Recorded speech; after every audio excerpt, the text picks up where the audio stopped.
اعوذ باللہ من الشیطان الرجیم، بسم اللہ الرحمن الرحیم۔ آج کی اس ویڈیو میں ہم واقعہ افک یعنی اس واقعے کا جب منافقین نے حضرت عائشہ رضی اللہ پر تہمت لگائی تھی اس کا ذکر کریں گے۔ 5 یا 6 ہجری میں نبی کریم صلی اللہ علیہ وآلہ وسلم کو اطلاع ملی کہ بنو مستلق کا سردار حارث بن ابی ضرار آپ صلی اللہ علیہ وآلہ وسلم سے جنگ کے لیے اپنے قبیلے اور کچھ دوسرے عربوں کو ساتھ لے کر آ رہا ہے۔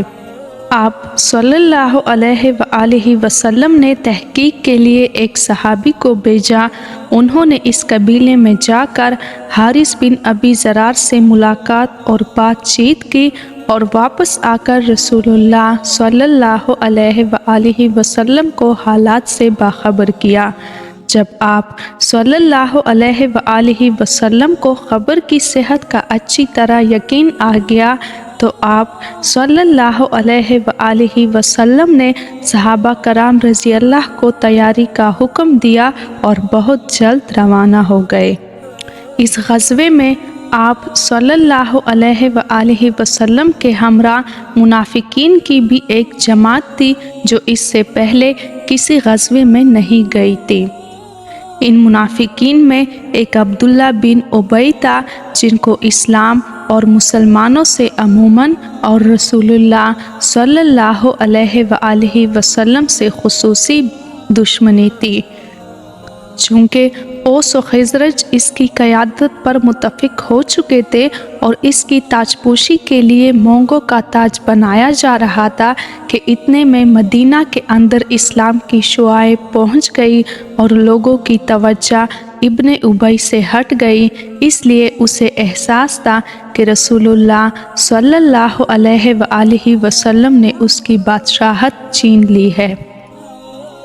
حضور اکرم صلی اللہ علیہ وآلہ وسلم کا دستور تھا کہ سفر میں جاتے ہوئے ازواج مطہرات کے درمیان قراندازی فرماتے، جس کا قرہ نکل آتا اسے ہمراہ لے جاتے۔ اس غزوہ میں قرہ حضرت عائشہ رضی اللہ کے نام کا نکلا اور آپ صلی اللہ علیہ وآلہ وسلم انہیں ساتھ لے گئے۔ غزوے سے واپسی میں ایک جگہ پڑاؤ ڈالا گیا۔ حضرت عائشہ رضی اللہ اپنی حاجت کے لیے گئی اور اپنی بہن کا ہار جسے عاریتاً لے گئی تھی وہ کھو بیٹھی۔ احساس ہوتی ہی فوراً وہ اس جگہ واپس گئی جہاں غار غائب ہوا تھا۔ اسی دوران وہ لوگ آئے جو آپ کا ہودج اونٹ پر لادا کرتے تھے۔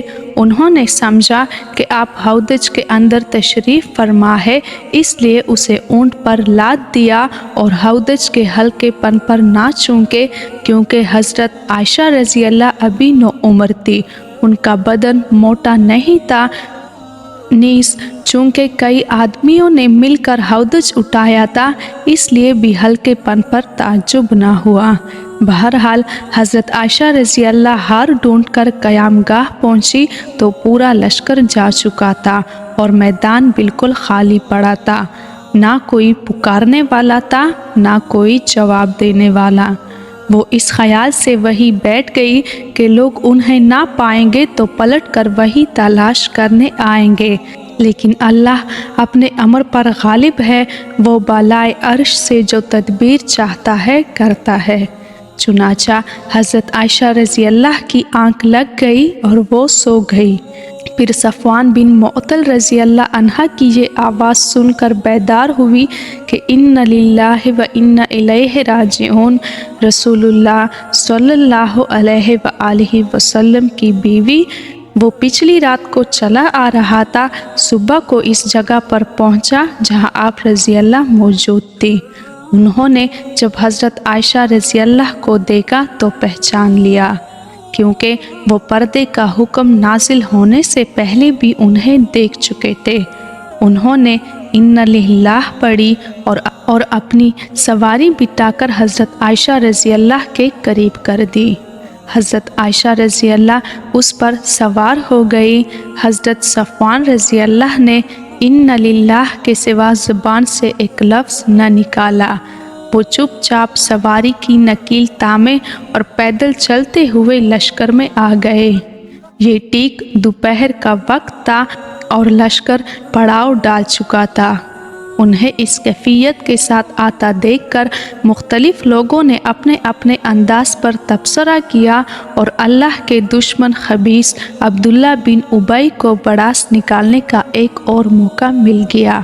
چنانچہ اس کے پہلو میں نفاق اور حسد کی جو چنگاری سلگ رہی تھی، اس نے اس کے کرب پنہا کو عیا اور نمایاں کیا، یعنی بدکاری کی تہمت تراش کر واقعات کے تانے بانے بننا، تہمت کے خاکے میں رنگ بھرنا اور اسے پھیلانا، بڑھانا اور ادیرنا اور بننا شروع کیا۔ اس کے ساتھی بھی اسی بات کو بنیاد بنا کر اس کا تقرب حاصل کرنے لگے، اور جب مدینہ آئے تو ان تہمت تراشوں نے خوب جنگ کر افواہ پھیلائی۔ ادھر رسول اللہ صلی اللہ علیہ وآلہ وسلم خاموش تھے، کچھ بول نہیں رہے تھے، لیکن جب لمبے عرصے تک وحی نہ آئی تو آپ صلی اللہ علیہ وآلہ وسلم نے حضرت عائشہ رضی اللہ سے علیحدگی کے متعلق اپنے خاص صحابہ کرام رضی اللہ سے مشورہ کیا۔